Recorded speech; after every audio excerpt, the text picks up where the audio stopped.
What's up, guys? Hoodlum 2002 here with another Diecast review video. For today, we are going to be taking a look at Jimmie Johnson's Power of Pride Chevy Camaro that he ran at Phoenix or ISM last year.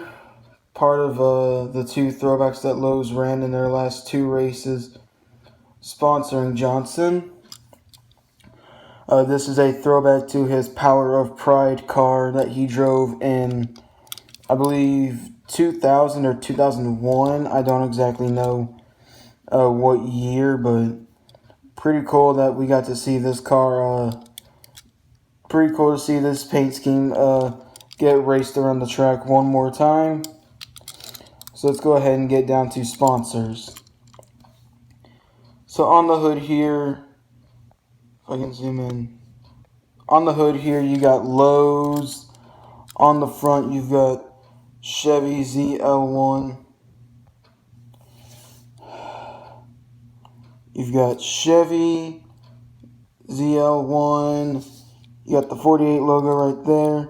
You got the Hendrick Motorsports logo. And I still don't know what that logo is underneath the Hendrick logo. Oh, there we go. And then down the side, you got your normal contingencies. You got, if you can focus, you got Moog, Mahle, Comp, Edelbrock, Sunoco. You got Goodyear right there above the tire. You got NASCAR race car. You got Flowmaster, Mechanics Wear, 3M, and for the through the whole round of 8, instead of a playoff emoji, they had the NBC logo. On the quarter panel, you have Power of Pride. You got Ally right there on the quarter panel for Ally coming onto the car for 2019, which is this year. On the C post, you got Valvoline. You got Johnson's name right there, and then you got the Twitter, Facebook, and I don't know what logo that is after Facebook. On the B post, you got Hendrick Motorsports, Axalta, Bosch, Freightliner, and Siemens. On the back, you got Chevy ZL1 Camaro, you got Valvoline, you got the 48 logo right there, and you have Power of Pride right there. You have Lowe's on the deck lid and Lowe's on the roof, and you got Johnson's name right there on the name banner. Same stuff down the other side as usual. Honestly, really cool to see this car back on the track.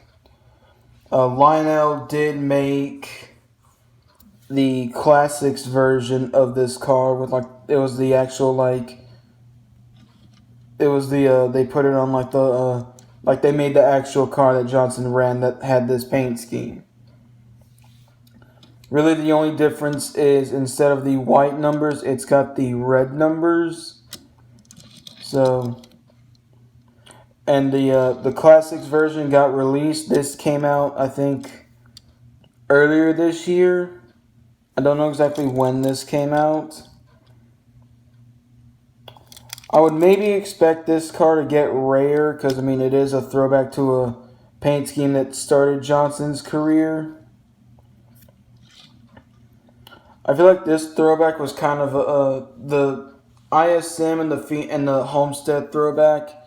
I feel like those are kind of redemption for the paint scheme that he ran at Darlington, because for Darlington he just ran the matte black car with the white stripes with cobalt on it, because it was the anniversary of when Johnson got Hendrick's 200th win at Darlington in that black paint scheme with the white stripes. So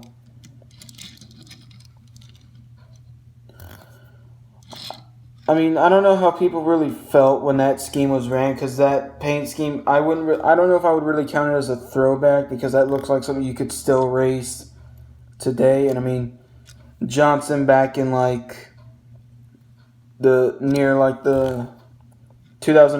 2012 around there, he started racing the stripes.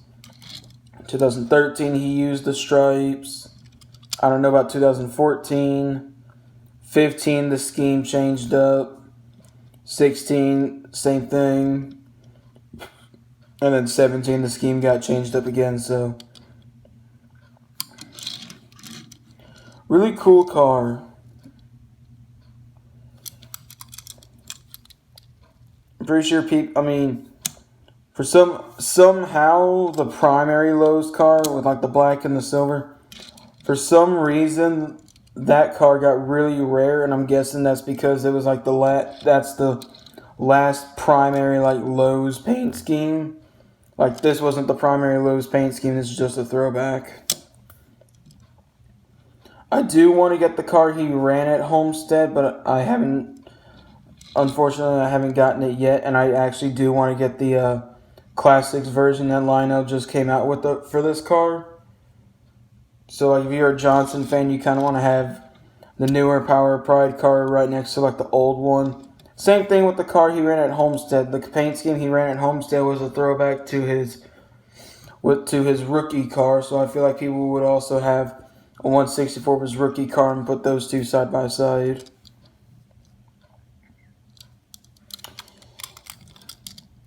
Yeah, 2018, the last year Lowe's sponsored Johnson after 17 years, and Johnson was getting a new crew chief for this year. Chad Knaus went over to William Byron, which I don't know how to really feel about that. I guess for William Byron, I guess it was maybe sort of a good move, almost.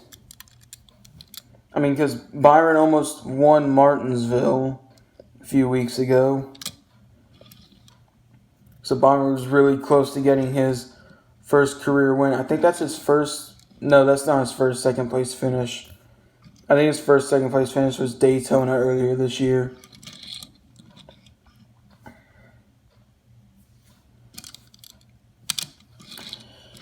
Really do like this car though, honestly.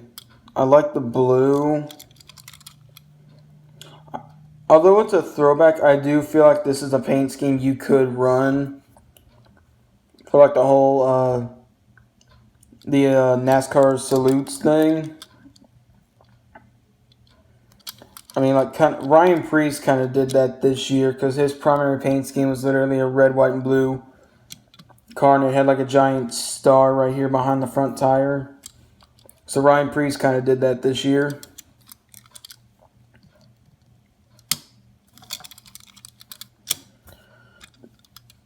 I gotta say I did like Johnson's Darlington throwback for this year, doing a throwback to the Baja truck that he drove a few years ago in like 1995 or something like that. I don't know why I said a few years ago. Stupid. Pretty sure a lot of Johnson fans are going to be picking up that Diecast 2 throwback car from this year.